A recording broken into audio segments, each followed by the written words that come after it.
राधा वल्लभ श्री हरिवंश, राधा वल्लभ श्री हरिवंश।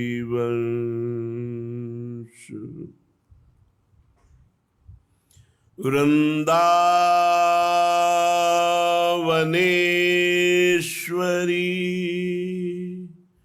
तवैव पदारविन्दम्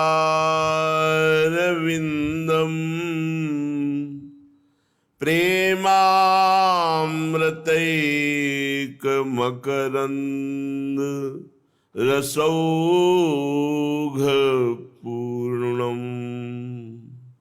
हृद्यर्पितं मधुपते स्मरतापमुग्रं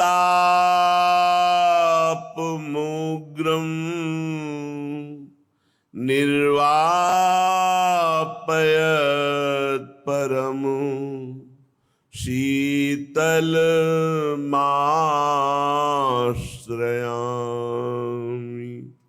परम शीतल माश्रयामि।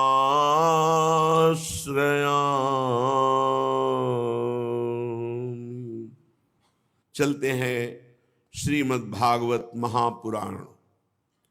भगवान श्री सुखदेव जी विराजमान हैं। बहुत से दिव्य महापुरुष परीक्षित जी को घेरे हुए हैं। परीक्षित जी को श्रृंगी ऋषि का शाप है, 7 दिन में भयानक तक्षक सर्प आएगा और अपने विष की अग्नि में तुम्हें भस्म कर देगा। देखो, जो भगवान का भक्त होता है, कैसी भी बिगड़ जाए परिस्थिति तो उसका बाल बांका नहीं होता। जैसे दुर्योधन ने शकुनी के कपट भरे पासे से महाराज युधिष्ठिर को पराजय करके 12 वर्ष का वनवास, 1 वर्ष का अज्ञातवास, लेकिन उस समय भारत के दिव्य महर्षि ब्रह्म ऋषि ये सब युधिष्ठिर जी के साथ थे। जब धर्मात्मा पुरुष कभी संकट में होता है तो महात्मा जन उनका साथ देते हैं। आज परीक्षित को सहस्त्रों दिव्य महात्मा घेरे हुए हैं और परमहंस अवधूत शिरोमणि श्री सुखदेव जी महाराज उच्च आसन पर विराजमान है। परीक्षित जी ने प्रश्न किया, भगवान, वेद वेत्ताओं में आप श्रेष्ठ हैं। मैं जानना चाहता हूं कि जब ब्रह्मा जी ने कल प्रसंग था, देवर्षि नारद जी ने प्रश्न किया था कि आपसे भी बढ़कर कोई परमात्मा है क्या, जो आप ध्यान करते हैं, तप करते हैं, जप करते हैं, और इस सृष्टि का आधार क्या है, ये सृष्टि कैसे बनी, हम तत्व से जानना चाहते हैं। तो कल आपने सुना देवर्षि नारद जी किन किन बातों को ब्रह्मा जी से पूछा, कैसे ब्रह्मा जी को भगवान का दर्शन हुआ, कैसे ब्रह्मा जी को ज्ञान हुआ, ये मैं सुनना चाहता हूं। हे परमहंस शिरोमणि सुखदेव जी, आप मुझे ऐसा उपदेश कीजिए कि मैं अपने आसक्ति रहित मन को सर्वात्मा भगवान श्री कृष्ण में तन्मय करके ये अपना नाशवान शरीर छोड़ दूं। जो लोग भगवान की लीलाओं का श्रद्धा के साथ रोज श्रवण करते हैं और गायन करते हैं, तो पहली बात, उनके अंदर कुभाव भी आ जाए तो नरक नहीं जाएंगे। जो रोज भगवान की लीला कथा सुनते हैं, थोड़े ही समय में उनका कुभाव नष्ट हो जाएगा और उनके हृदय में भगवान अपनी भक्ति प्रकाशित कर देंगे।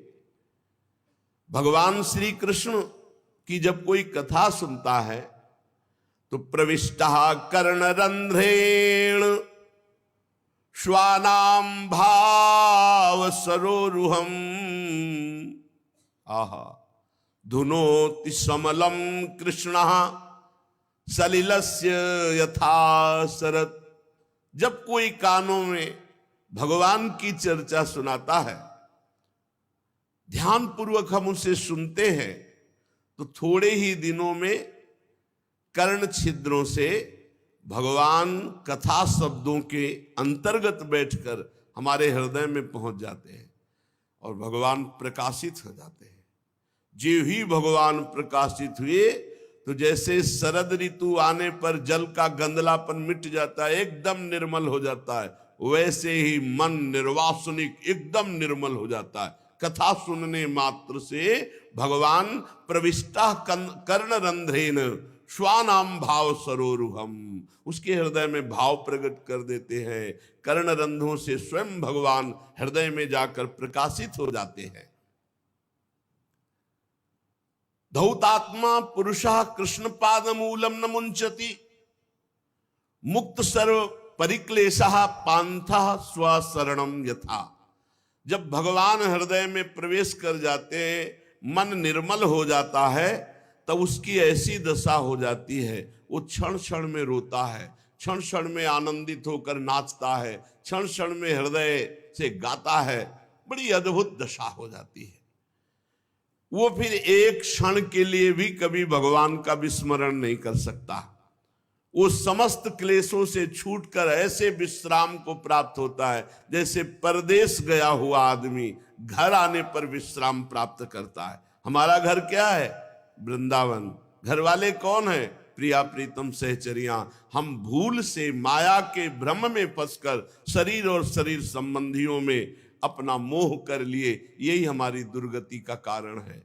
सबकी ममता ताग बटोरी, मम पद मन ही बांध बर डोरी। हमको भी ये जीवन में करना है कि एकमात्र ममता प्रिया प्रीतम के चरणों में। भगवान वैसे तो जीव का इस पांच भौतिक शरीर से कोई संबंध नहीं है, जैसे वस्त्र वैसे है ये, पर अज्ञान के कारण हम इसे मैं और मेरा मान लिए।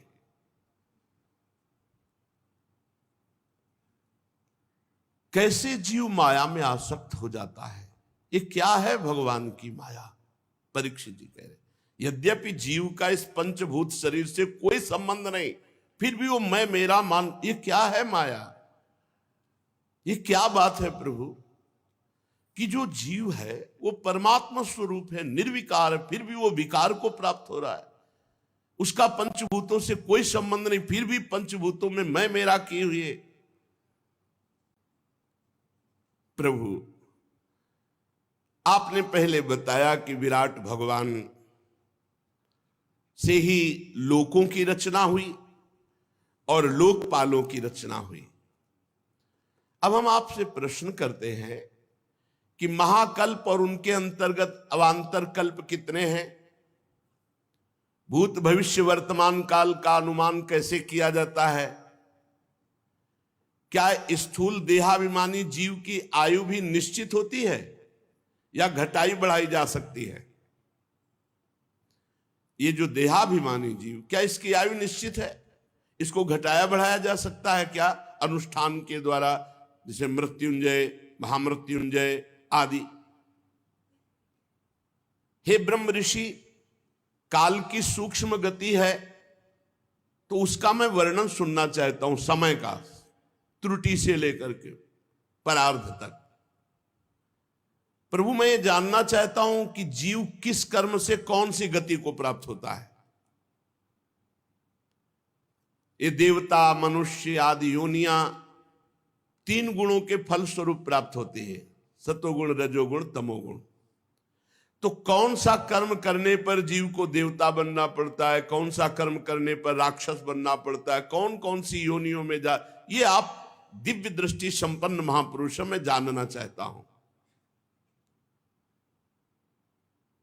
पृथ्वी, पाताल, दिशा, आकाश, ग्रह, नक्षत्र, पर्वत, नदी, समुद्र, द्वीप, ये सब भगवान विराट के शरीर से प्रकट हुए, आपने पीछे सुना। तो भगवान इस ब्रह्मांड का भीतर और बाहर का परिमाण क्या है, नाप क्या है? कितना बड़ा है ब्रह्मांड? बाहर से कितना है, भीतर से कितना है? मैं महापुरुषों के चरित्र सुनना चाहता हूं, युगों के भेद जानना चाहता हूं। युगों में कौन कौन सा धर्म होता है, कौन से युग में कैसे प्राणी होते हैं, उनका स्वभाव कैसा होता है, ये मैं जानना चाहता हूं। तत्व की संख्या कितनी है, तत्व का स्वरूप क्या है और तत्व का लक्षण क्या है। भगवान की आराधना कितने प्रकार से की जा सकती है, जो योगेश्वर है उनकी क्या गतियां होती हैं। प्रभु, प्रलय के समय जीव कहां चला जाता है, फिर इसकी उत्पत्ति कैसे होती है, पाखंड किसे कहते हैं, कैसे जाना जाए कि इसमें पाखंड है, उसकी उत्पत्ति कैसे होती है, आत्मा का स्वरूप क्या है, आत्मा कैसे बंधन को प्राप्त होती है और आत्मा का मोक्ष कैसे होता है। आत्मा का स्वरूप क्या है, उसका बंधन क्या है, उसका मोक्ष क्या है। भगवान तो परम स्वतंत्र हैं, अपनी माया से वो किस प्रकार क्रीड़ा करके परतंत्र जीव के रूप में बंध जाते हैं। बहुत ध्यान से सुनोगे तो भ्रम खत्म हो जाएगा। भगवान परम स्वतंत्र हैं, वो अपनी माया को स्वीकार करके किस तरह से परतंत्र जीव के रूप में हो जाते हैं। भगवान, मैं आपका शरणागत हूं, मैं आपको बार बार प्रणाम करता हूं। आप मेरी भूख प्यास की चिंता न करें, मेरे प्राण ऐसे निकलने वाले नहीं, अब तो केवल ब्रह्म ऋषि के शाप से ही निकलेंगे, तक्षक के काटने पर। मैं आपके श्री मुखारविंद से भगवान की अमृतमयी लीला कथा पान कर रहा हूं, ना मुझे थकान हो रही है, ना नींद आ रही, ना भूख, ना प्यास। शौनकादि ऋषियों, जब राजा परीक्षित ने संतों की सभा में भगवान की लीला कथा सुनाने के लिए इस प्रकार प्रार्थना की, तब भगवान सुखदेव जी बड़े प्रसन्न हुए और भगवान श्री सुखदेव जी ने कहा, परीक्षित, जैसे स्वप्न में देखे जाने वाले पदार्थों के साथ स्वप्न देखने वाले का कोई संबंध नहीं था, न है, न रहेगा, सब झूठा स्वप्न। ठीक ऐसे ही जागृत अवस्था में ये देह के संबंधी भोग और देह के रिश्ते नाते ना थे, ना रहेंगे और ना है वर्तमान में। केवल अज्ञान के कारण जैसे स्वप्न देखता हुआ पुरुष अच्छा या बुरा, दुख या सुख का अनुभव करता है, जगह तो कुछ नहीं, ऐसे ही जब ज्ञान होगा तो ये सब कुछ नहीं है। अनुभव स्वरूप आत्मा माया के बिना दृश्य पदार्थों को कैसे देख सकती है। ये माया का स्वरूप हुआ कि मैं अपने स्वरूप को भूलकर देह भाव से और ये सब रिश्ते नाते भोग आदि में फंस गया। यह मैं हूं, यह मेरा है, वो ऐसा मानने लगा। जब ये गुणों से क्षुब्ध होकर मोह उत्पन्न करने वाली माया के अधीन हो गया और मोह से युक्त होकर माया में रमण करने लगा, तब वह आत्मा मैं और मेरा में फंस करके दुर्गति को प्राप्त हो गया। यद्यपि वह अविनाशी, अमल, चैतन्य घन, आनंद स्वरूप, वह कौन? तत्त्वमसि, त्वम असि, तुम ही हो। जिसे वह कह के संबोधन किया जा रहा है वो तत्व माने वह जिसे तुम, त्वम असि, तुम ही हो, तत्त्वमसि। तुम अपने को भूल गए हो और देह भाव में आ गए हो। भगवान ब्रह्मा जी जब प्रकट हुए उनको भी ज्ञान नहीं था। आदि गुरु तीनों लोकों के जब कमल पर बैठे तो कोई ज्ञान उनके अंदर नहीं था। बिल्कुल ध्यान से सुनो, ना सृष्टि प्रकट करने का, ना मैं ना तू, कोई ज्ञान नहीं। तब उन्होंने ज्ञान दृष्टि प्राप्त कर, मैं कौन हूं, ये कमल कौन है, मेरा उद्देश्य क्या है, मेरा कर्तव्य क्या है, इस प्रकार उनके अंदर चिंतन प्रारंभ हुआ। ये ज्ञान की प्रथम भूमिका है। जब प्रश्न उदय होता है, मैं कौन हूं, मेरा कर्तव्य क्या है, ये जगत क्या है, ये संबंध क्या है, यहीं से मार्ग निकलता है, यहीं से भगवत मार्ग प्रकट होता है। मेरा कौन है, मेरा उद्देश्य क्या है। मेरे जितने कहने वाले तो सब मरण धर्मा है, फिर मेरा कौन है, मैं किस लिए आया हूं इस मृत्यु लोक में। ये जब किसी की परमार्थ यात्रा प्रारंभ होती तो इन्हीं प्रश्नों से होती है। ब्रह्मा जी के अंदर ये प्रश्न उत्पन्न हुए। उसी समय महान समुद्र से एक आवाज आई। व्यंजन का 16वां अक्षर और 21वां अक्षर, ता प त प, 3 बार, तप करो तप करो तप करो। ब्रह्मा जी ने वक्ता को चारों ओर देखने के लिए ऐसे किया तो 4 मुख हो गए। कहां से आवाज आई, पर आवाज किससे आई ये नहीं जान पाए। पर उन्होंने कहा कि मुझे आज्ञा हुई है कि तप करो, इसलिए मैं अपने मन को तपस्या में लगाता हूं। ब्रह्मा जी त्रिभुवन के सबसे बड़े तपस्वी हैं, प्रथम तपस्वी हैं। घोर तपस्या की 1000 दिव्य वर्ष पर्यंत चित्त को एकाग्र करके, प्राणों को रोक करके, मन को संयम में करके, कर्मेंद्रिय ज्ञानेंद्रियों को वश में करके ऐसी तपस्या की कि अमोघ ज्ञान प्रकट हो गया। 1000 दिव्य वर्ष तक मन को एकाग्र, प्राणों को रोक लिया, चित्त को एकाग्र, कर्मेंद्रिय और ज्ञानेंद्रियों को वश में करके 1000 दिव्य वर्ष तक तपस्या की। उनके अंदर अमोघ ज्ञान प्रकट हो गया। सब लोग अपने में दिखाई देने लगे। भगवान प्रसन्न हुए तपस्या से, तो ब्रह्मा जी की दृष्टि में दिखाई देने लगा भगवान का दिव्य धाम। तस्मै स्वलोकम भगवान सभाजितः संदर्शयामास परम न यत्परम। भगवान का स्वधाम ब्रह्मा जी के दिव्य नेत्रों के सामने प्रकाशित हुआ। इससे परे कोई लोक नहीं। भगवान के धाम में न क्लेश है, न मोह है, न मृत्यु है, न भय है, न किसी भी तरह का दुख है। दुख नाम की चीज नहीं।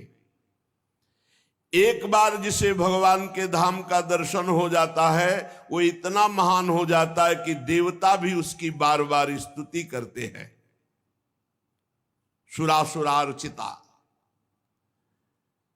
भगवान के धाम में न रजोगुण है, न तमोगुण है, न मिला हुआ सतोगुण है, न काल का प्रवेश है, न माया ही कदम रख सकती। फिर माया के बाल बच्चे काम क्रोध आदि तो प्रवेश ही कैसे कर सकते हैं। देखा भगवान ब्रह्मा जी ने कि दिव्य पार्षदों से सुरक्षित है भगवान का धाम। बड़े बड़े ऋषि मुनि देवता सब नमस्कार कर रहे हैं, धाम की तरफ सर झुका रहे हैं। अब धाम के अंदर दृष्टि प्रवेश की तो देखा उज्ज्वल आभा से महान तेजों में श्याम शरीर, शतदल कमल के समान कोमल नेत्र, पीले रंग का दिव्य बिजली जैसा पीतांबर, अंग अंग से रास रास सौंदर्य बिखर रहा है। कोमलता, सौंदर्यता, मानो मूर्तिमान होकर विराजमान हो।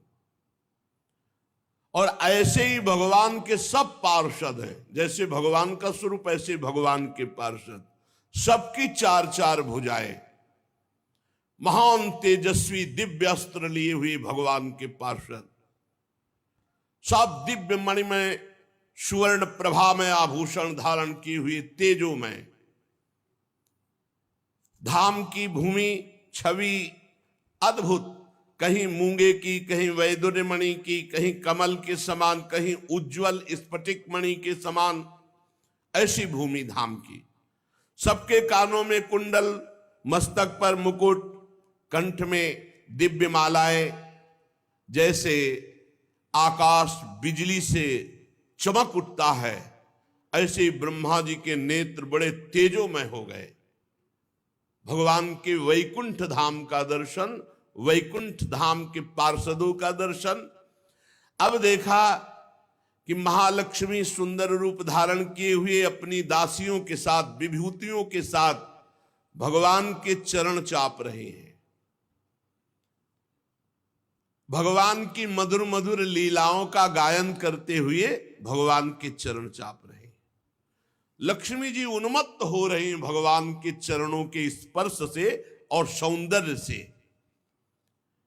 ब्रह्मा जी ने देखा कि दिव्य लोक वैकुंठ धाम में भक्तों के रक्षक महालक्ष्मीपति, यज्ञपति, विश्वपति भगवान विराजमान है। और भगवान के एकदम नजदीक जो पार्षद हैं वो सुनंद, नंद, प्रबल और अरहण आदि, ये भगवान के समान बलशाली, वैभव, ये मुख्य मुख्य पार्षदगण भगवान की सेवा कर। कोई चमर डुला रहा है, कोई व्यजन डुला रहा है, कोई छत्र लिए, वो सब भगवान के मुख कमल की तरफ एक तक चित्तवृत्ति से देखते रहते। क्या आदेश हो, क्या इशारा हो, तत्काल सेवा हो। आंखों में लाल लाल डोरियां, बड़ी मोहक मधुर चितवन। ऐसा लगता है कि प्रभु अपने प्रेमी भक्त को अपना सर्वस्व भी दान दे देंगे। सिर पर मुकुट, कानों में कुंडल, कांधे में पीतांबर, वक्षस्थल में सुनहरी रेखा, सुंदर चार भुजाएं, और भगवान बहुमूल्य आसन पर विराजमान है। भगवान के पास पुरुष, प्रकृति, महातत्व, अहंकार, मन, 10 इंद्रियां, शब्दादि 5 तन्मात्राएं, पंच महाभूत, ये 25 शक्तियां मूर्तिमान होकर हाथ जोड़े खड़ी है। उसी मन से संपूर्ण सृष्टि का मन बनता है। उन्हीं 10 इंद्रियों से संपूर्ण सृष्टि को इंद्रियां मिलती हैं। ये मूर्तिमान वैकुंठ में भगवान के सामने हाथ जोड़कर खड़े। पुरुष, प्रकृति, महातत्व, अहंकार, मन, 10 इंद्रियां, 5 शब्द तन्मात्राएं, शब्द स्पर्श रूप रस गंध और पंच महाभूत, ये 25 शक्तियां मूर्तिमान होकर भगवान वैकुंठनाथ के पास आसपास हाथ जोड़े खड़ी हैं। समग्र ऐश्वर्य, समग्र धर्म, कीर्ति, श्री, ज्ञान, वैराग्य, ये 6 नित्य सिद्ध रूप धारण किए हुए भगवान के सामने हाथ जोड़े खड़े हैं। ज्ञान, वैराग्य, कीर्ति, श्री, धर्म, ऐश्वर्य, ये सब मूर्तिमान होकर सर्वेश्वर भगवान आनंदमय स्वरूप में छके हुए विराजमान है। ब्रह्मा जी ने जे ही दर्शन किया तो रोना आ गया, हृदय लबालब आनंद से भर गया, आंखों से अश्रु चलने लगे, शरीर पुलकित हो गया, नेत्रों से प्रेमाश्रु धारा बहने लगी।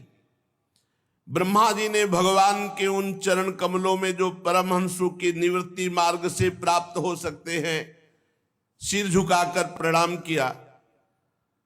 ब्रह्मा जी प्यारे अपने आराध्य देव भगवान वैकुंठनाथ के प्रेम में इतने आनंद निमग्न है कि अब कुछ होश ही नहीं है। विचार करके देखो कि शिव श्रीपति यद्यपि ललचाही, मन प्रवेश तिन्हों को नाही। यहां वैकुंठनाथ के दर्शन से हालत ब्रह्मा जी की हो रही है, और शिव श्रीपति वैकुंठनाथ यद्यपि ललचाहे, जहां गलबहियां दिए हमारे प्रिया प्रीतम वृंदावन नवनिभृत निकुंज में, वहां क्या दशा होती होगी प्रेमी की। ब्रह्मा जी की दशा है कोई सुध नहीं, आंखों से अश्रुधारा बह रही, हृदय आनंद से लबालब भर गया। ये केवल ध्यान ही नहीं है, ये साक्षात्कार है। भगवान बहुत प्रसन्न मुद्रा में ब्रह्मा जी का हाथ पकड़ा। ये केवल ध्यान नहीं, हाथ पकड़ा और मंद मुस्कान से अलंकृत वाणी में कहा, ब्रह्मा देखो मेरी आज्ञा का पालन करने के कारण तुम्हारे हृदय में समस्त ज्ञान उदय हो चुका है। भगवान की आज्ञा पालन, तप, बस लग गए तपस्या में। तुमने ज्ञान प्राप्ति के लिए तप किया तो सृष्टि रचना की पूरी सामर्थ्य और पूरा ज्ञान तुमको प्राप्त हो चुका है। तुमने हमारी आज्ञा मानी और हमें देखा नहीं, और हमारी आज्ञा मान ली, इसलिए मैं बहुत प्रसन्न हुआ। अपने कलयुगी भक्तों पर भगवान बहुत प्रसन्न है, क्योंकि इतने भारी विघ्न में इतने भारी अधर्म का हाहाकार मचा हुआ है और हमने भगवान को देखा नहीं, कोई परिचय बताने वाला नहीं, और केवल उनका भरोसा विश्वास करके जीवन समर्पित कर दिया और चल दिए, तो भगवान इस बात से बिक जाते हैं। ब्रह्मा जी से क्या कह रहे, तुमने मुझे देखा नहीं था पर मेरी आज्ञा पालन की, इसलिए मैं बहुत प्रसन्न हुआ और अपना संपूर्ण वैभव तुम्हें दिखा रहा हूं। धाम का और संपूर्ण सृष्टि प्रकट करने की सामर्थ्य और अथाह अगाध ज्ञान तुम्हारे अंदर प्रकाशित हो चुका है। खास बात पकड़ो, भगवान को बिना देखे भगवान के लिए सर्वस्व समर्पित कर रहे हो, वो देख रहे हैं, एक एक सेकंड का हिसाब होगा, व्यर्थ नहीं जाएगा तुम्हारा समर्पण, देख लेना। जो लोग मन में कपट रखकर दिखावे के लिए योग साधना आदि का, मैं उनसे कभी प्रसन्न नहीं होता। तुम्हारा कल्याण हो, अब जो तुम्हारी अभिलाषा हो मुझसे वरदान मांगो, क्योंकि मैं मुंह मांगी वस्तु देने में समर्थ हूं। ब्रह्मा जी, जीव के समस्त कल्याणकारी साधनों का विश्राम मेरा दर्शन पाना है, जैसे तुम पा रहे हो। ये दर्शन ऐसा नहीं होता कि भाव में केवल हो रहा है, भगवान का स्पर्श, भगवान ने हाथ पकड़ा ब्रह्मा जी का, भक्तजन स्पर्श करते हैं, भक्तजन गले लगते हैं। तुम्हारी जो इच्छा थी सूने जल में कि किसकी वाणी थी, वो मेरी थी, मैंने कहा था, तुमने आज्ञा का पालन किया, इसलिए मेरे इस दिव्य लोक का तुम्हें दर्शन हुआ, जो बड़ा ही दुर्लभ है। तपस्या मेरा ही स्वरूप है। तपस्या से दुर्लंघ शक्ति हृदय में जागृत हो जाती है। ब्रह्मा जी ने कहा, भगवान आप समस्त प्राणियों के अंतःकरण में साक्षी रूप से विराजमान रहते हैं। भगवान कहां रहते हैं? सबके अंतःकरण में विराजमान है, सबके। जहां मन बुद्धि चित्त अहंकार है वहीं विराजमान है। चित्त में भगवान विराजमान, चित्त में भगवान वासुदेव का स्थान है। हे भगवान, आप सबके अंतःकरण, बताओ इतने नजदीक हैं और फिर भी दुर्लभ है उनका दर्शन, क्योंकि हम बहिर्मुख होकर बाहर चित्त वृत्ति दिए हैं। ये ज्ञान आपसे ही हमें प्राप्त हुआ है कि मैंने अंतःकरण में आपका साक्षात्कार किया। नाथ, आपने कहा कि वरदान मांगो, तो मैं आपकी कृपा से आपके निर्गुण रूप और सगुण रूप दोनों का ज्ञान तो पहले ही प्राप्त कर चुका हूं। स्वामी, आपकी आज्ञा कभी व्यर्थ नहीं होती। ये जगत की उत्पत्ति, पालन, संहार, ये आपकी एक क्रीड़ा है। मैं मर्म जानना चाहता हूं कि आप कैसे जगत को प्रकट करते हैं, कैसे पालन करते हैं और कैसे इसका विनाश करते हैं। जब आप नाटक में देखते हो नट कलाकार, जादूगर अपने को कई हिस्सों में काटता है, तो आप तालियां बजाते हो कि रोते हो बैठ के? जब अपने वो जन को काटता है, कपड़ा डाल दिया, गांव में देखा है आपने? हमने तो देखा था बचपन में, ऐसे एक आदमी को लिटा दिया और कपड़ा डाल दिया और ऐसे ऐसे करके 5-6 टुकड़े कर दिए अलग अलग, सब तालियां बजा रहे हैं, क्योंकि सबको पता है सही नहीं है। ये उसके मंत्र का जादू है जो हमारी आंखों में जो चाहता वो दिखवाता है। ऐसे किया, रुपए की गड्डी, इतना बड़ा सामर्थ्यशाली होता तो 2-2 रुपए मांगते थोड़ी घूमता है। ये आंख बांध करके एक छोटा जादूगर हमारे सामने भ्रम पैदा कर सकता है कि जादूगरों के बाप है भगवान इंद्रजाल, कितना बड़ा अपने आप से अपने आप में अपने आप का सृजन करता है, अपने आप का पालन करता है। जो इस रहस्य को जानते हैं उनको तो ब्रह्मा जी भी कहते हैं मैं रहस्य जानना चाहता हूं। भगवान आपकी आज्ञा है कि मैं सजग होकर सृष्टि रचना करूं और रचना के अभिमान में ना बनूं। तो प्रभु ऐसा कैसे हो सकता है? कर्तृत्व भाव आ ही सकता है। नाथ आपने वरदान मांगने की बात कही तो मुझे वो ज्ञान दीजिए जिससे मैं सृष्टि रचूं और उसके कर्ता भाव में ना हूं, कभी अभिमान ना हो जाए। सावधानी पूर्वक केवल आपकी आज्ञा का पालन करूं।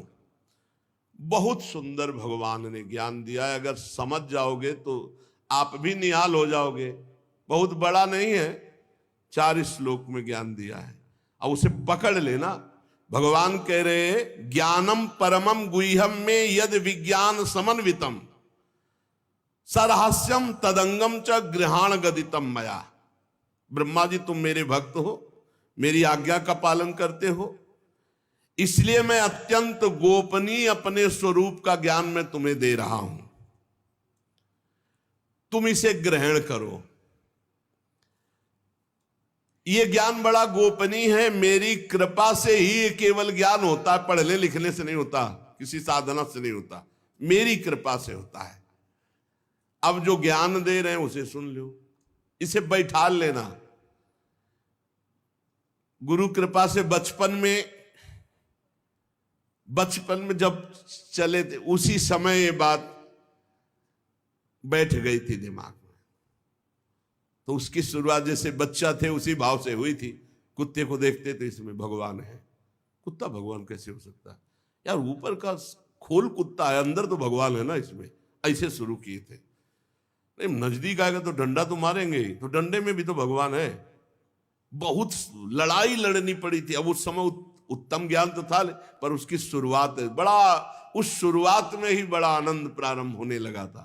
ब्रह्मा जी को भगवान कहे अहमेवा समेवाग्रे नान्यद यत् सद सत्परम पश्चादहम यदि तच्च यो शिष्येत सोच में हम ऋतेर्थम यत् प्रतीयेत न प्रतीयेत चात्मनि तद्विद्यादात्मनो मायाम यथा भासो यथा तमः यथा महन्ति भूतानि भूतेषु चावचेष्वनु प्रविष्टान्य प्रविष्टानि तथा तेषु न तेष्वहम् एतावदेव जिज्ञासं तत्व जिज्ञासुनात्मनः अन्वय व्यतिरेकाभ्याम यत्स्यात् सर्वत्र सर्वदा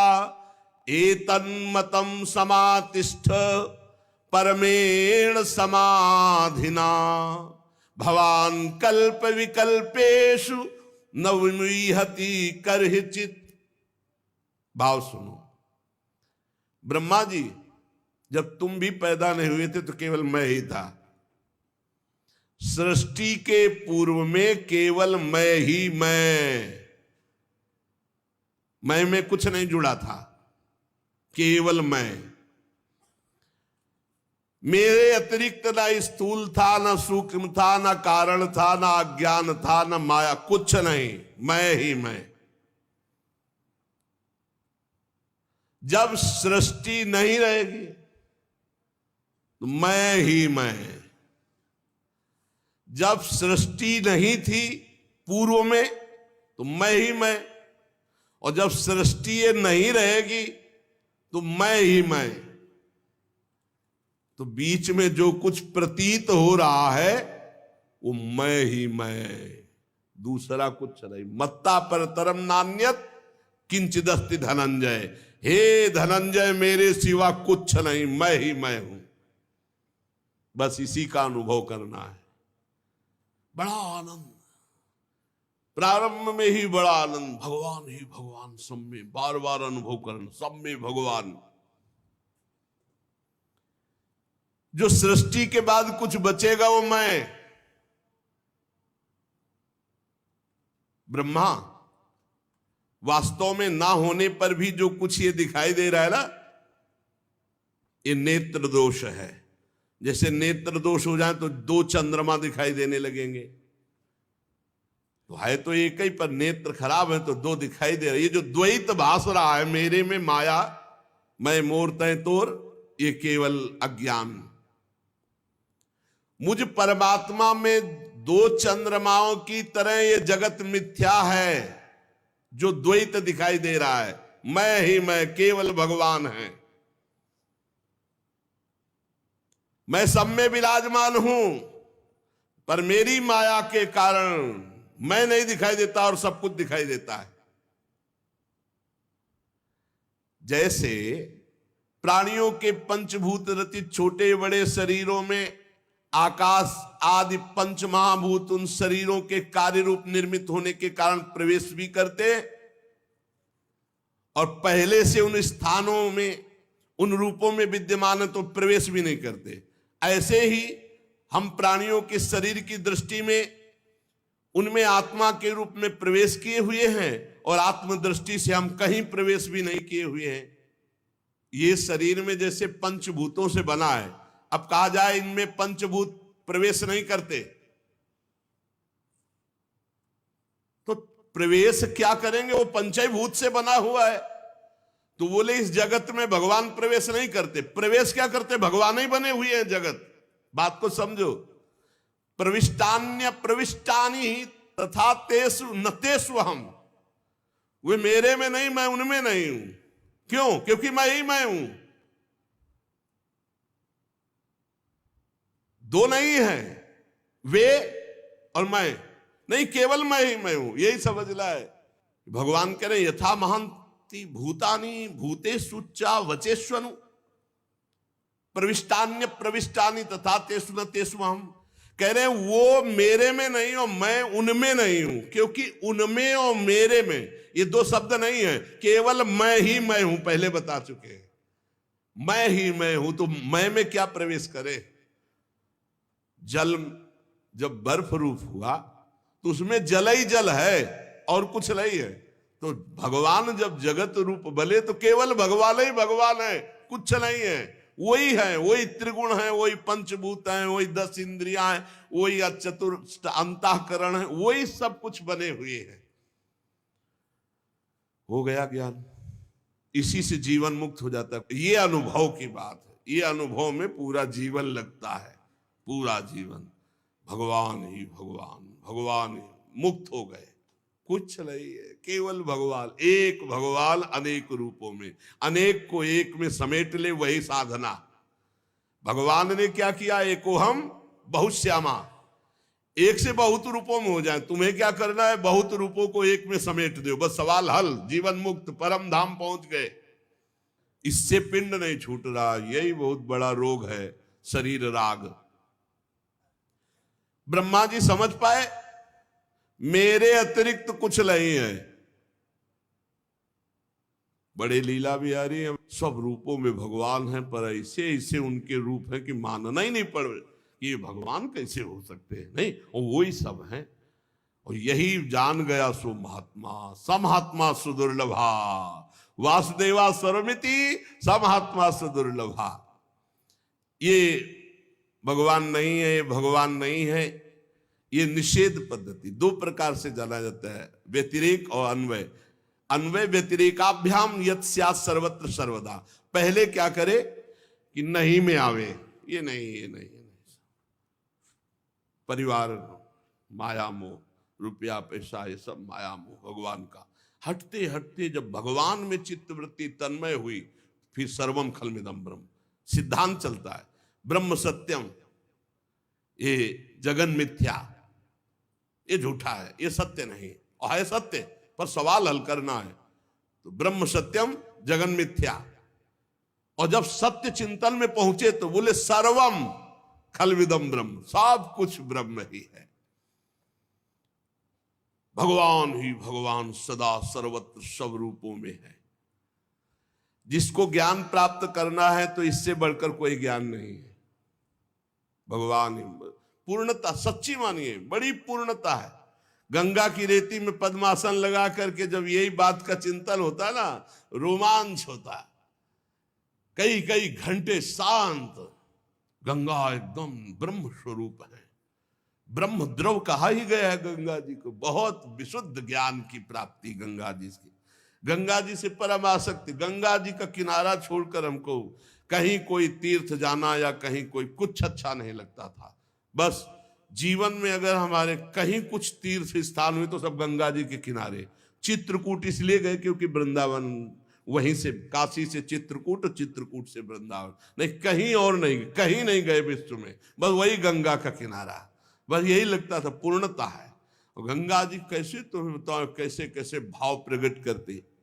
यही बात गंगा जी के किनारे, ये जो है यही गंगा किनारे की आराधना। इसके बाद है ये जो वृंदावन की पढ़ाई है ना, ये वासुदेवा स्वरमिति के बाद है। ये डिग्री है, ये ककारा मात्रा वाली पढ़ाई नहीं है, ये डिग्री है, ये ऊपर की डिग्री, सबसे ऊपर का महामाधुर्य रस।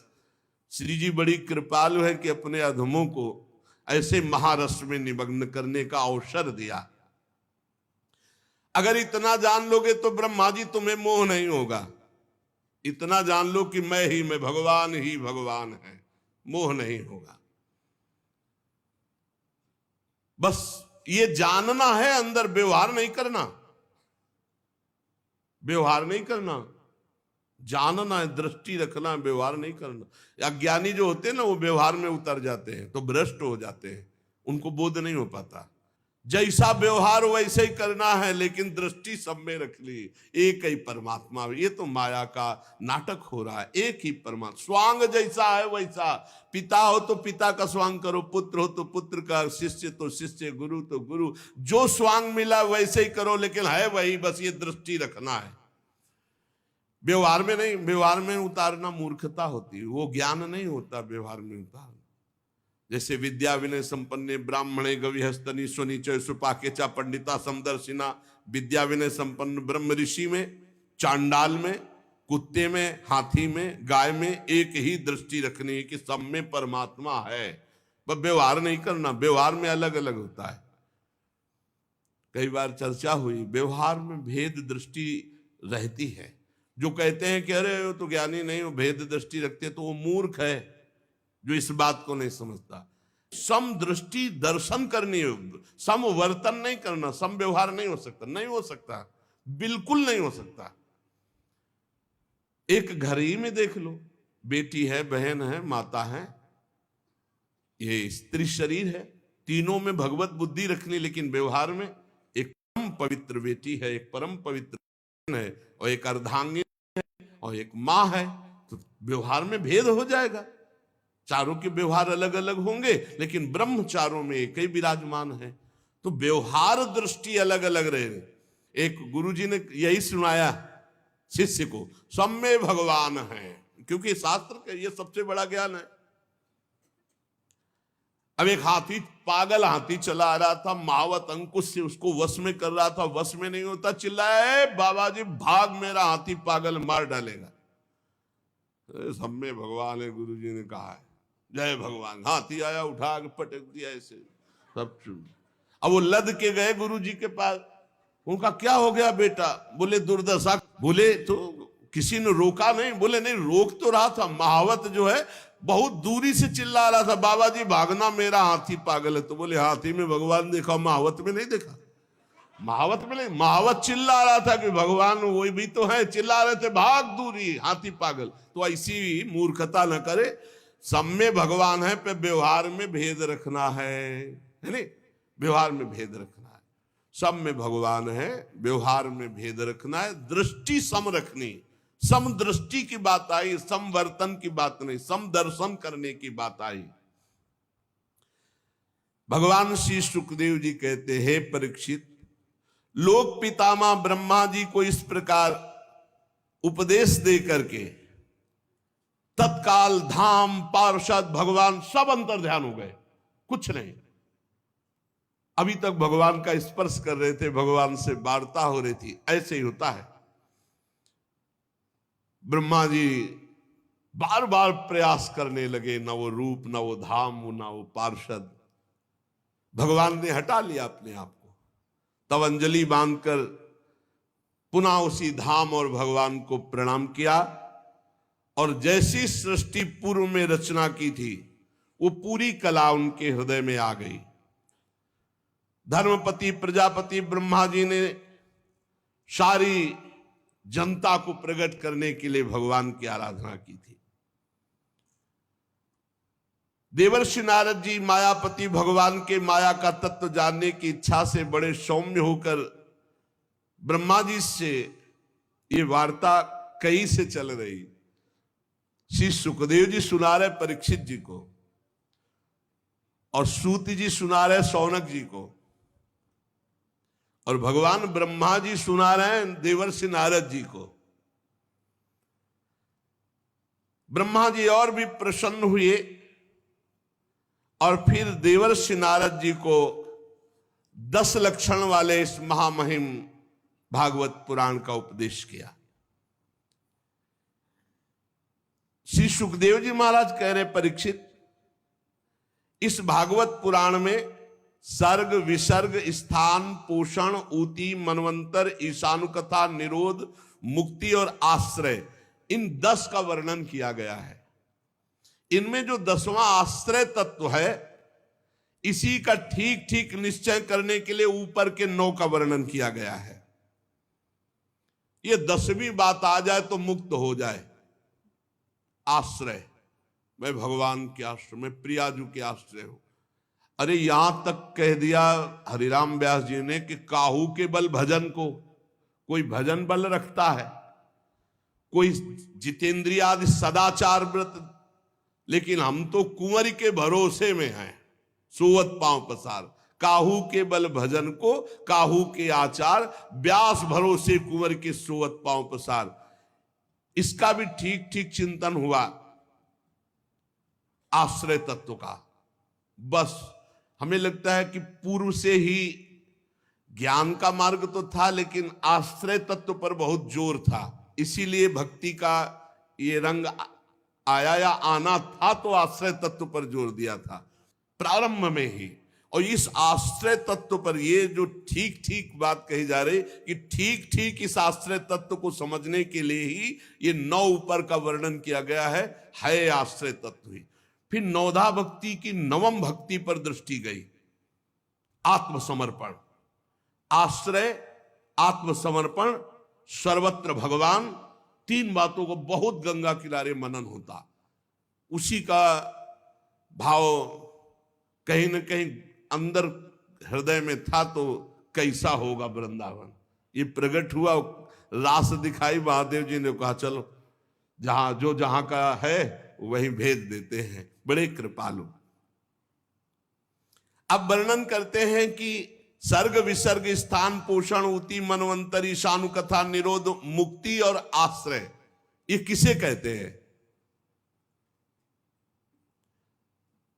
तो जो वेद हैं उनका तात्पर्य है ठीक ठीक आश्रय तत्व में स्थित करना। जितने शास्त्र हैं वो घुमाकर आश्रय तत्व में स्थित करते।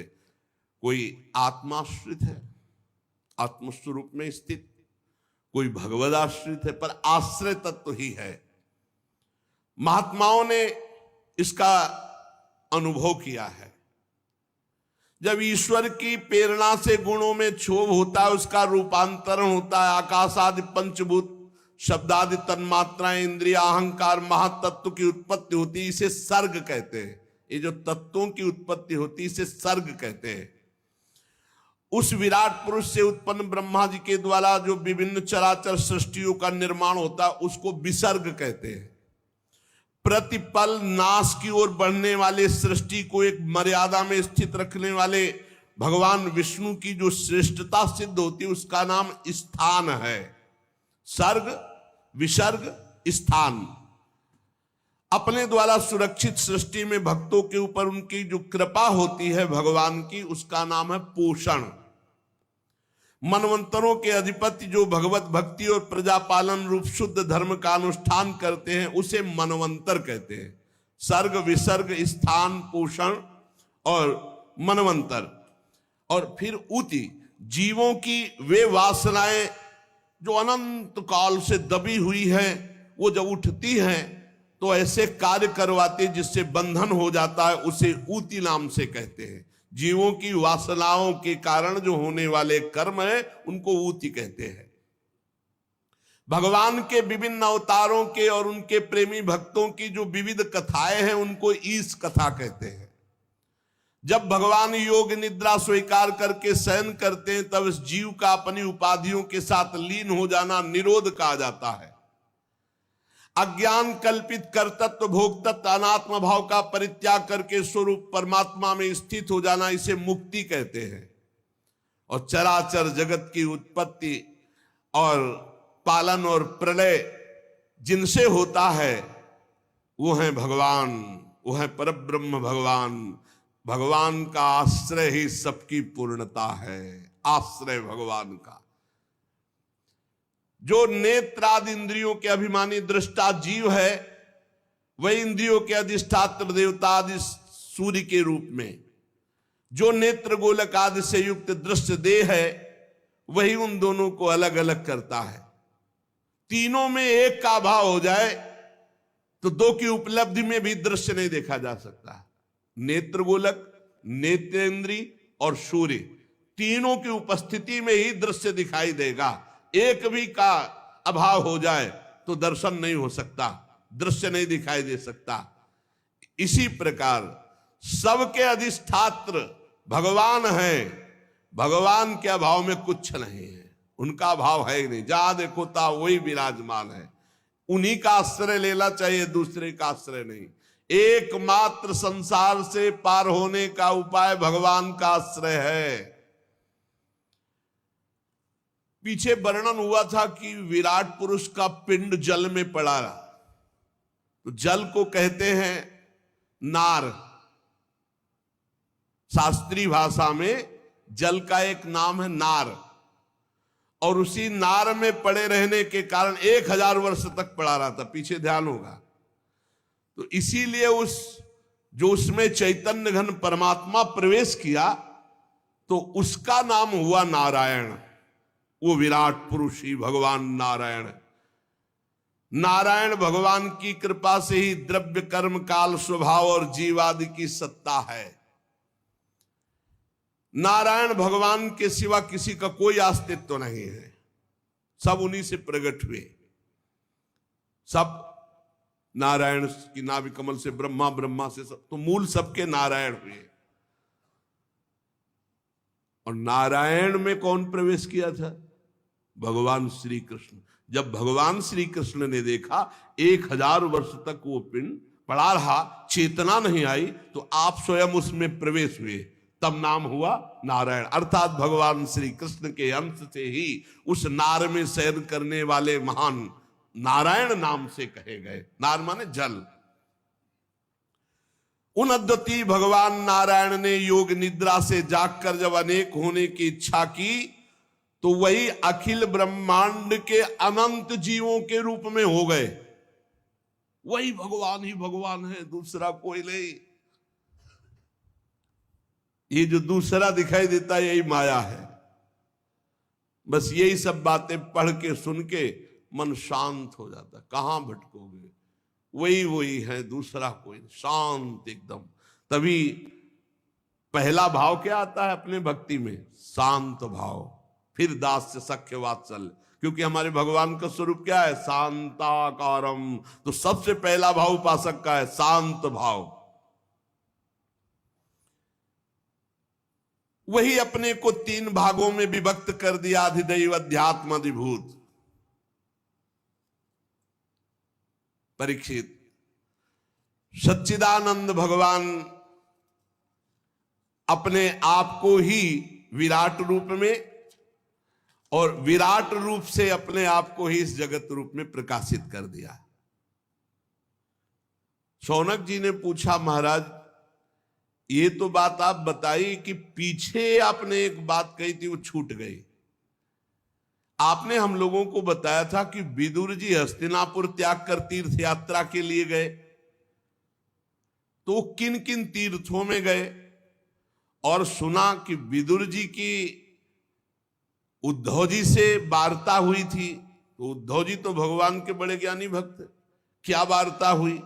फिर सुना कि विदुर जी मैत्रेय जी से मिले थे, तो मैत्रेय जी तो बहुत उच्च कोटि के महापुरुष हैं, तो उनसे जरूर कोई तत्व वार्ता हुई होगी, वो हम सुनना चाहते हैं। शौनक जी ने सूत जी से प्रश्न किया। भगवान श्री सुखदेव जी ने परीक्षित जी से भी यही कहा, क्योंकि वो भी प्रश्न किए थे। जो पीछे प्रश्न किए थे उनमें बहुत से प्रश्न थे, तो उसमें यह भी प्रश्न था कि भगवान के तत्व का स्वरूप का वर्णन, भगवान के अवतारों के स्वरूप का वर्णन, भगवान एक होकर के अपनी माया को कैसे विस्तार करते हैं। तो कहा परीक्षित, जो तुमने पीछे बात पूछी थी वही पूर्व काल में घटित घटना को हम बता रहे हैं कि विदुर जी ने समस्त सुखों का त्याग कर तीर्थ यात्रा क्यों की, और मैत्रेय जी से मिले, उद्धव जी से मिले, क्या वार्ता हुई। जब ये घटना उस समय की है, सर्वेश्वर भगवान श्री कृष्ण पांडवों के दूत बनकर गए, तब उन्होंने दुर्योधन के महल में एक भी कोई वस्तु स्वीकार नहीं की, खान पान व्यवहार की, और बिना बुलाए विदुर जी के घर गए। पवित्र आत्मा विदुर जी को अपना माना प्रभु ने, और दुर्योधन ने विविध प्रकार से भगवान से कहा, बहुत सी सामग्री आप, भगवान ने कहा दो ही भाव से भोजन पाया जाता है, तो यहां दोनों बातें नहीं, तुम में प्रीति नहीं हो, हम में भूख नहीं है। और उसी समय विदुर जी के घर जाके कह रहे बहुत भूख लगी है, लाओ। विदुरानी छिलका पवाती है और गूदा फेंक देती है। परीक्षित जी ने पूछा, प्रभु मैत्रेय जी तो असाधारण महापुरुष हैं, विदुर जी का समागम कहां हो गया। और मैत्रेय जी जैसे महात्मा विदुर जी जैसे प्रश्न करता तो साधु शिरोमणि बड़ा सुंदर उत्तर होगा, हम सुनना चाहते हैं। भगवान सुखदेव जी ने कहा, परीक्षित, राजा धृतराष्ट्र अपने अन्यायी पुत्रों से बहुत मोहित थे, जानते थे कि अन्याय कर रहे हैं, लेकिन दस्तखत वही करते थे जो दुर्योधन कहता था। वो अपने भाई पांडु के अनाथ बालकों को लाक्षा भवन में जलाने के लिए भेज दिया था, आग लगवा दी, पर भगवान की कृपा और विदुर जी की प्रवीणता से वो बच गए। फिर उनकी पुत्र वधू महाराज युधिष्ठिर की पटरानी द्रौपदी के केस घसीटता हुआ दुशासन सभा में लाता है। द्रौपदी के अश्रुधारा चल रही है, किंतु धृतराष्ट्र ने अपने कुकर्मी पुत्रों को उस समय भी नहीं डांटा, वहां भी दस्तखत। और क्या बताएं, सत्यपरायण धर्मराज युधिष्ठिर को छल पूर्वक, अन्याय पूर्वक जुए में हरा दिया गया और उन्हें वनवास दिया गया। वनवास भोगने के बाद फिर लौटकर जब आए और अपनी पैतृक संपत्ति मांगी तो उन्होंने उनका हिस्सा देना अस्वीकार कर दिया। जब इस विषय पर भगवान श्री कृष्ण कौरवों की सभा में हित भरे सुमधुर वचन जाकर के बोले, जो भीष्म आदि को तो अमृत जैसे लगे, पर कुरुराज को वो विष जैसे लगे। फिर भी धृतराष्ट्र की बुद्धि काम नहीं की और पुत्र मोहवशात भगवान की बात नहीं मानी, क्योंकि सारे पुण्य उनके नष्ट हो चुके थे, मानते भी तो कैसे। जब विदुर जी ने देखा कि भगवान की आज्ञा का उल्लंघन हो रहा है, तो विदुर जी ने धृतराष्ट्र से कहा, जिसे विदुर नीति कहते हैं, महाराज अजात शत्रु महात्मा युधिष्ठिर को उनका हिस्सा दे दीजिए। आप असहनीय अपराध कर रहे हैं, भगवान की भी बात नहीं मान रहे पांडव वनवास करके आए, फिर भी उनका हिस्सा नहीं दे रहे। हमें बहुत डर लग रहा है कि ये पांडव अगर क्रोधित हो गए तो महाराज आपके वंश का विनाश हो जाएगा। ये भीम सांप की तरह सांस ले रहा है, बस भगवान की आज्ञा का इंतजार कर रहा है। इसकी फुफकार में तुम्हारे एको पुत्र नहीं बचेंगे महाराज, हम आपको बताए देते हैं। आपको पता नहीं है कि पांडवों के पक्ष में अखिल कोटि ब्रह्मांड नायक ये श्री कृष्ण है, ये परमात्मा है। ये यदुवीरों के आराध्य देव कोई मनुष्य नहीं है, ये परब्रह्म परमात्मा है। ये द्वारिका में विराजमान रहकर ही तुम्हें नष्ट कर सकते हैं, आने की जरूरत भी नहीं। पृथ्वी के बड़े बड़े राजा या बड़े बड़े ब्रह्म ऋषि देवता ये उसी पक्ष में रहते हैं जिस पक्ष में भगवान होते हैं। सुर नर मुनि प्रसन्नता ऊपर सोई विजयी विनयी गुण सागर तास सुजस त्रैलोक उजागर। जा पर कृपा राम की होई ता पर कृपा करे सब कोई। ये जिसे तुम अपना पुत्र मानकर पाल रहे हो महाराज, जिसकी हां में हां मिला रहे हो, ये दुर्योधन मूर्तिमान दोष है, दोष। ये दोष तुम्हारे घर का नाश कर देगा। ये इतना महान दोषी है कि भगवान से भी द्वेष करता है। ये भगवान श्री कृष्ण से विमुख, श्रीहीन, अधर्माचरण करने वाला, कुल कलंक। मेरा अगर वचन आपको सुनाई दे रहा हो तो आप इस दुष्ट का तुरंत इसी समय त्याग कीजिए और हस्तिनापुर से निकलवा दीजिए।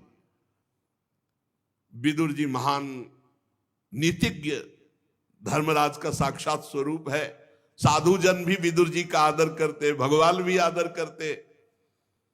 ये बात सुनते ही दुशासन, दुर्योधन, कर्ण, शकुन सब क्रोध से युक्त हो गए। और दुर्योधन तो बहुत ही कड़ुआ बोला, अरे इस कुटिल दासी पुत्र को यहां किसने बुलाया उपदेश देने के लिए? इसकी जान तो मत लो, लेकिन इसको तुरंत इसी समय नगर से बाहर निकाल दिया जाए।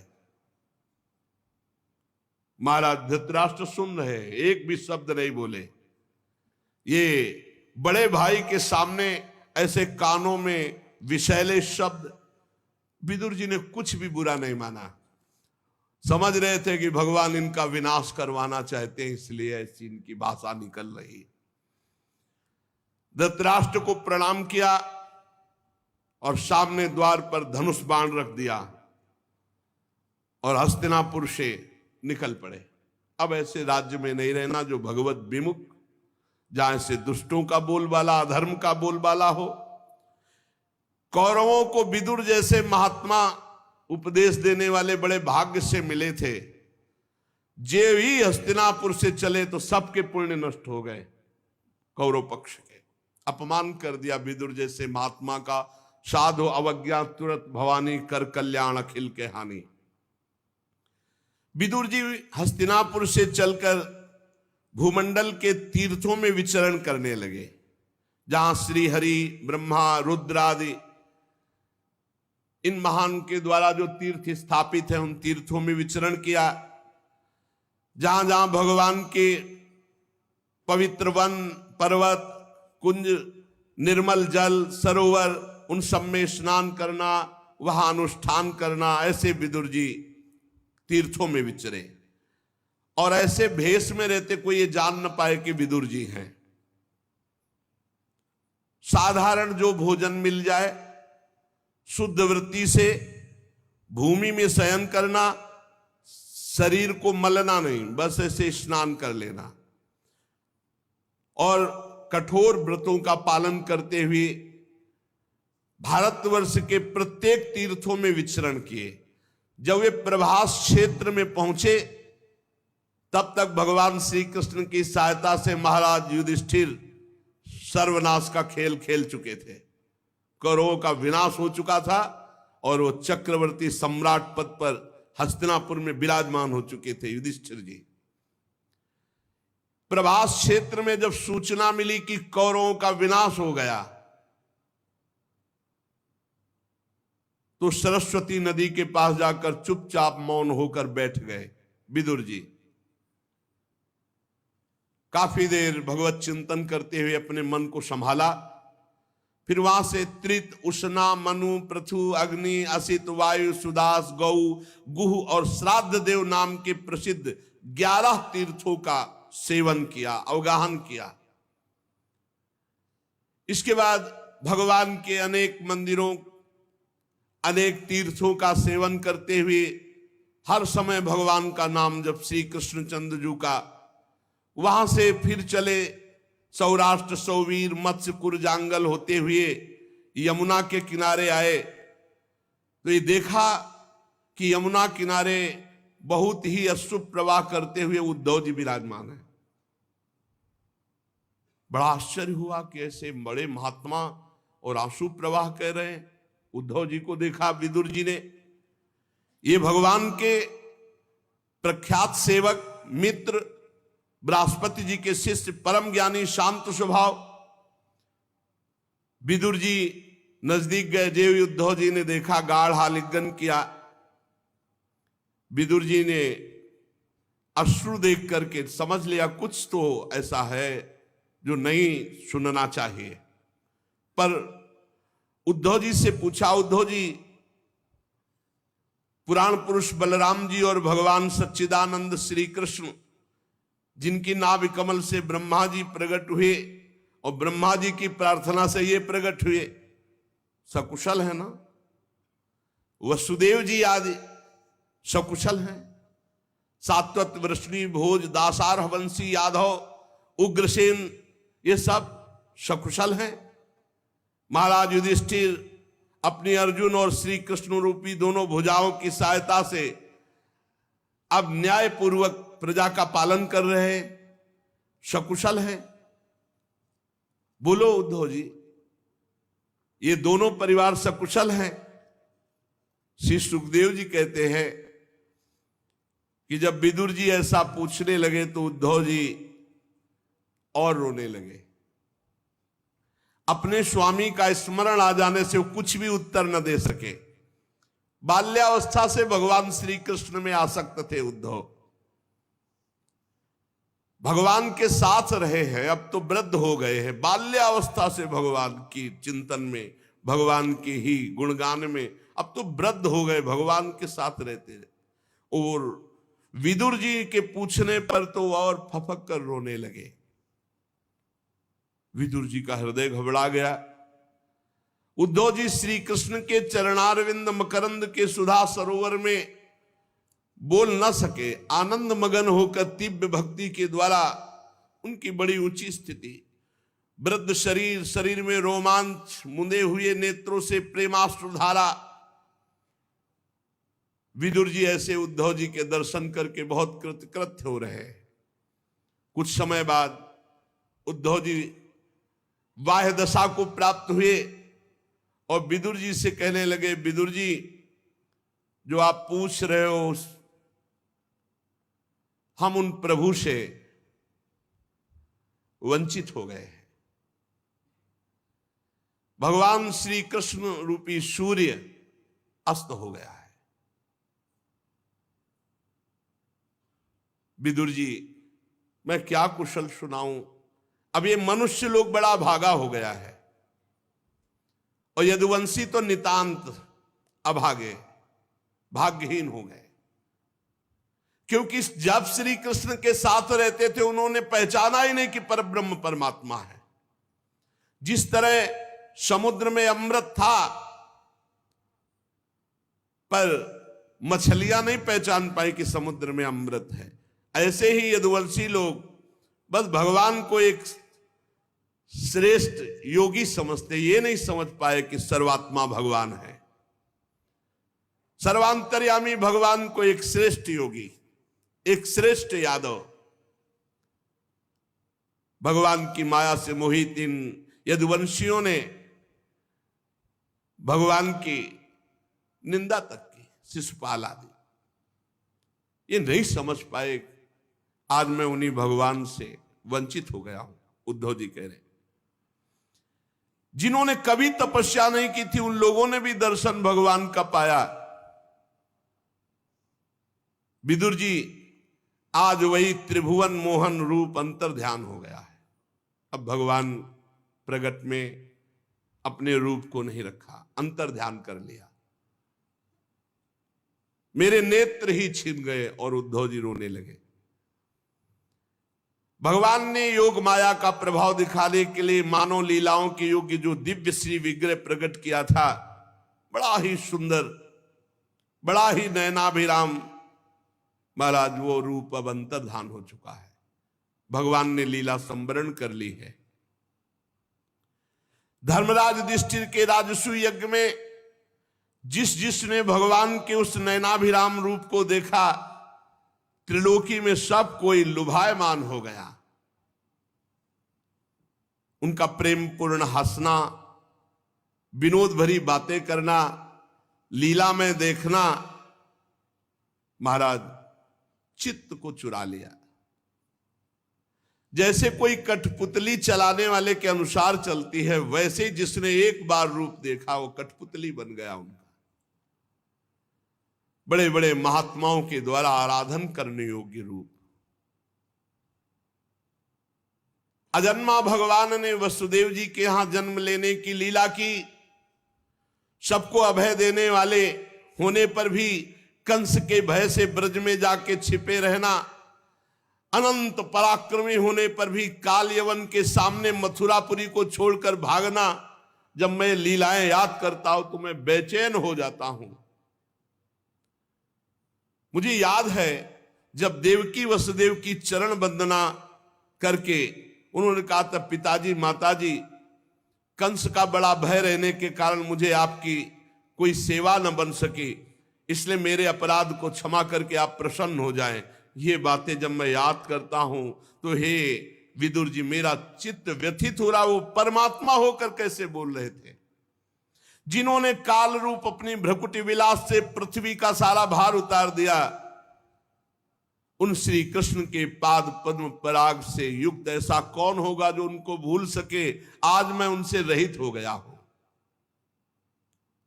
आप लोगों ने राजस्वी यज्ञ में प्रत्यक्ष देखा था कि गिन गिन कर गालियां दे रहा था शिषपाल भगवान श्री कृष्ण को, और जब भगवान ने सुदर्शन चक्र से प्रहार किया तो उसको वो गति मिली जो बड़े बड़े योगी मुनियों के द्वारा वांछित है। भला ऐसे श्री कृष्ण का मैं कैसे विरह सह सकता हूं। हमारे सामने भगवान का मुख रहा, हमारे सामने भगवान की सब बातें क्रीड़ा रही, अब वो सब चली गई। अब कैसे जीऊं। भगवान परम धाम को चले गए हैं। अरे वो तीनों लोकों के अधीश्वर, उनके समान कोई नहीं, तो उनसे बढ़कर कौन हो सकता है। विदुर जी, मुझे वो दृश्य याद है जब सिंहासन पर महाराज उग्रसेन और उनके नीचे खड़े होकर हाथ जोड़कर कहते, हे देव आज्ञा कीजिए, मैं कौन सी सेवा आपकी करूं। वो मेरे चित्त को बहुत लुभायमान करती है। कहां भगवान और कहां उग्रसेन, हाथ जोड़कर कहते, हे देव आज्ञा कीजिए। मुझे वो भी याद है जब पापनी पूतना ने अपने स्तन में हलाहल विष लगाकर श्री कृष्ण को मार डालने की नियत से उन्हें दूध पिलाया, तो उसको भगवान ने वो परम गति दी जो धाय मां को मिलती है। भगवान श्री कृष्ण के अतिरिक्त और कौन दयालु है जिसकी शरण ग्रहण करे। मैं उन असुरों को भी भगवान का बड़ा कृपा पात्र समझता हूं, जिन्होंने वैर भाव से ही सही भगवान श्री कृष्ण का सदा चिंतन तो किया। रणभूमि में सुदर्शन चक्र धारण किए हुए दौड़ते हुए भगवान का दर्शन करते हुए प्राण त्याग किया। उन असुरों को भी मैं भगवान का भक्त मानता हूं। ब्रह्मा जी की प्रार्थना से पृथ्वी का भार उतारकर उसे सुखी करने के लिए कंस के कारागार में वसुदेव देवकी के यहां भगवान अवतार लेते हैं। कंस के डर से पिता वसुदेव जी ने उन्हें नंद बाबा के ब्रज में पहुंचा दिया। वहां वे बलराम जी के साथ 11 वर्ष तक ब्रजलीला करके फिर यमुना के उपवन में हरे वृक्षों में कलरव करते हुए, पक्षियों के झुंड में बछड़े चराते हुए, ग्वाल बाल की मंडली में ब्रजवासियों की दृष्टि आकृष्ट करने के लिए बाल लीला करते हुए कभी रोते, कभी हंसते, कभी खेलते, ऐसे ब्रजवासियों को 11 वर्ष तक सुख दिया।